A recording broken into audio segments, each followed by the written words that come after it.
आज हम बात करेंगे एक ऐसी रहस्यमयी उड़ान की, एक ऐसी कहानी जो समय के पार चली गई। तो चलिए सीधे मुद्दे पर आते हैं। सवाल ये है कि क्या कोई प्लेन उड़ान भरने के ठीक 35 साल बाद अपनी मंजिल पर लैंड कर सकता है? सुनने में ही कितना अजीब लगता है ना। तो आज हम इतिहास की ऐसी ही हैरान कर देने वाली घटना को समझने की कोशिश करेंगे। ये कहानी है एक ऐसी फ्लाइट की जो अपनी मंजिल के लिए तो निकली थी, लेकिन दशकों तक एक अनसुलझे रहस्य में कहीं खो गई। तो कहानी की शुरुआत होती है 4 सितंबर 1954 से। सैंटियागो फ्लाइट 513 जर्मनी से अपनी यात्रा शुरू करती है। प्लेन अटलांटिक महासागर के ऊपर से उड़ता हुआ सीधा ब्राजील की ओर बढ़ रहा था। उस वक्त तक सब कुछ एकदम नॉर्मल था, जैसा होना चाहिए।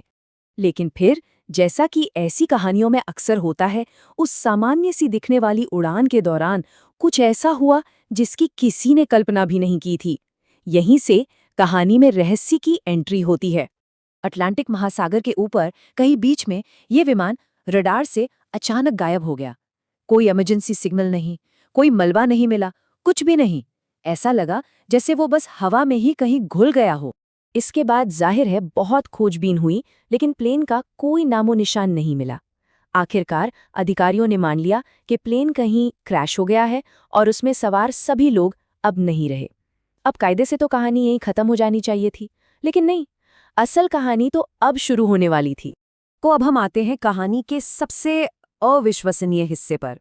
एक ऐसा मोड़ जो साइंस और लॉजिक दोनों की सीमाओं को चुनौती देता है। पूरे 35 साल, जरा सोचिए, 3 दशकों से भी ज्यादा का समय। इतने सालों में तो एक पूरी पीढ़ी बड़ी हो जाती है।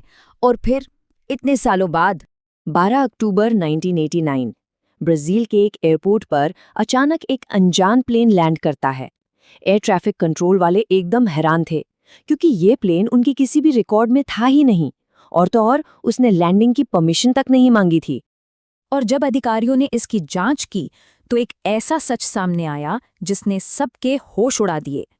ये कोई और नहीं बल्कि वही प्लेन था, सैंटियागो फ्लाइट 513। वही फ्लाइट जिसे 35 साल पहले गायब और तबाह मान लिया गया था। प्लेन तो मिल गया था, लेकिन उसके अंदर जो था वो मंजर किसी के भी होश उड़ाने के लिए काफी था। ये इस रहस्य का आखिरी और शायद सबसे डरावना अध्याय था। तो अब सवाल ये था कि आखिर उस प्लेन के अंदर है क्या? जब एयरपोर्ट अथॉरिटी ने हिम्मत जुटाकर प्लेन के दरवाजे खोले तो उन्हें अंदर क्या दिखा? जो उन्होंने देखा वो किसी बुरे सपने से कम नहीं था। पूरा का पूरा प्लेन कंकालों से भरा हुआ था। हर यात्री अपनी सीट पर एक कंकाल के रूप में बैठा था, और उनकी सीट बेल्ट भी बंधी हुई थी। और जो बात सबसे ज्यादा खौफनाक थी वो ये कि पायलट के हाथ अभी भी प्लेन के कंट्रोल्स पर थे, मानो उसने अभी अभी इस प्लेन को लैंड कराया हो। अब इतनी अविश्वसनीय घटना के बाद जाहिर है तरह तरह की बातें होने लगीं। कुछ लोगों का मानना था कि एक भूतिया प्लेन है, एक फैंटम एयरक्राफ्ट जो अतीत से लौट आया। वहीं दूसरों का कहना था कि ये प्लेन किसी तरह टाइम में आगे आ गया, यानी टाइम ट्रैवल कर गया। अच्छा, यहाँ ये बात साफ करना जरूरी है कि ये कहानी दशकों से एक शहरी किंवदंती, मतलब एक अर्बन लेजेंड की तरह सुनाई जाती रही है। इसका कोई भी ठोस सबूत आज तक सामने नहीं आया है। तो सैंटियागो फ्लाइट 513 की ये कहानी हमें सोचने पर मजबूर करती है कि विज्ञान और किंवदंतियों के बीच की वो लकीर आखिर कहाँ है। क्या हर रहस्य के पीछे एक लॉजिकल जवाब छिपा होता है, या फिर कुछ कहानियां हमेशा हमारी समझ और कल्पना को चुनौती देती रहेंगी?